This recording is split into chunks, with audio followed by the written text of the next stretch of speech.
Thank you, Mr. Speaker, sir, and I thank the honourable member for the question. Mr. Speaker, sir, the Fiji Coalition Government, through the Ministry of Employment, Productivity and Workplace Relations, recognizes that labour mobility programs such as the Pacific Australia Labour Mobility, that's PALM, scheme, and the recognized Seasonal Employer Program, or RSE, have continued to provide critical income opportunities, skills exposure, and long-term socio-economic benefits for Fijian workers and their families.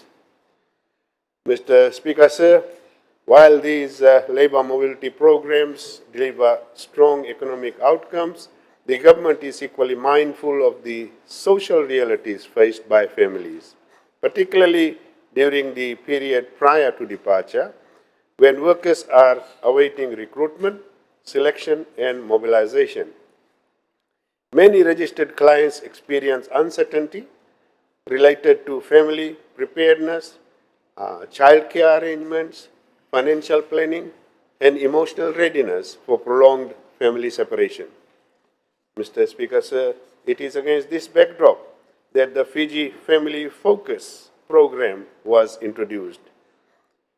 The program is facilitated by the International Organization for Migration in collaboration with the Ministry of Employment, Productivity and Workplace Relations.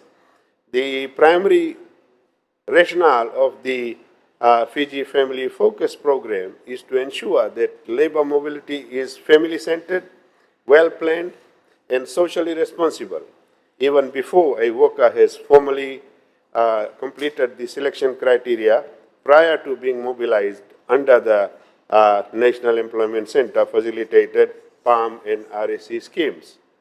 Mr. Speaker, sir, as a pilot initiative, the Fiji Family Focus Program was decentralized, and to date it has been facilitated at Malebu Village, Navola Village, and Suva Calvary Temple, based on the concentration of registered labour mobility clients.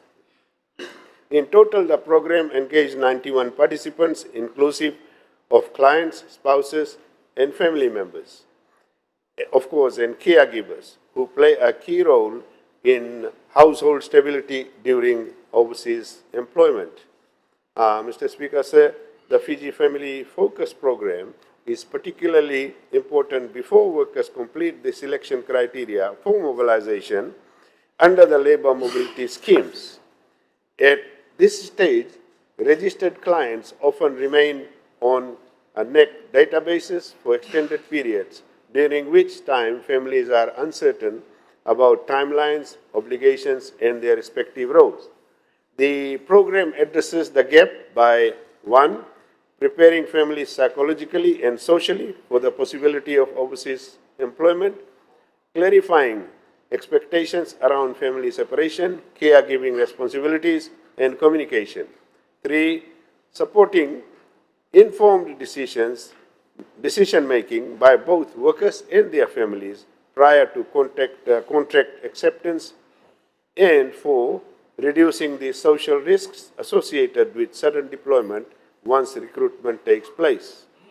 Mr. Speaker, sir, the Fiji Family Focus Program enables registered clients awaiting recruitment under the schemes to plan more effectively and responsibly.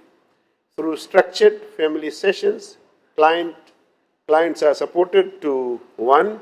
Develop family care plans, particularly for children, elderly persons, or dependent relatives. 2. Strengthen financial preparedness, including budgeting, remittance planning, and share financial decision-making. And 4. 3. Understanding the rights, responsibilities, and realities of overseas deployment. And 4. Build resilience and shared commitment within the household while awaiting mobilization. This proactive approach ensures that when workers are eventually selected through the NEC facilitated processes, families are not reacting under pressure, but are instead ready, informed, and supported. The Speaker said, by introducing the Fiji Family Focus Program, the Ministry is strengthening the sustainability of the Fiji labour mobility framework. Well-prepared families are more stable, workers are more focused and productive abroad, and incidences of families' hardship, disengagement, or contract termination are reduced. This program, therefore, complements the existing pre-departure briefings and mobilization processes by addressing the critical pre-selection phase, ensuring that labour mobility delivers not only economic gains, but also positive and lasting social outcomes for Fijian households and communities. Mr. Speaker, sir, the Ministry of Employment, Productivity and Workplace Relations, in partnership with the IOM, will continue to refine and expand the Fiji Family Focus Program as part of its commitment to a people-centered, responsible and inclusive labour mobility system. Mr. Speaker, sir, I thank you for the opportunity. Thank the